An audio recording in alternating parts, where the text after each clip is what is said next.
The Tesla mobile charger blinks red to indicate a problem with the power source.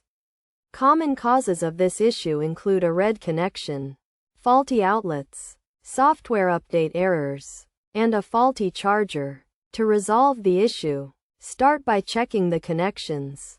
Ensure the plug is securely inserted into the power outlet and verify that the adapter connection is secure. Next, inspect the sockets, as faulty or overheated ones can lead to power loss, resulting in the charger blinking red. Try using a different outlet to rule out this cause.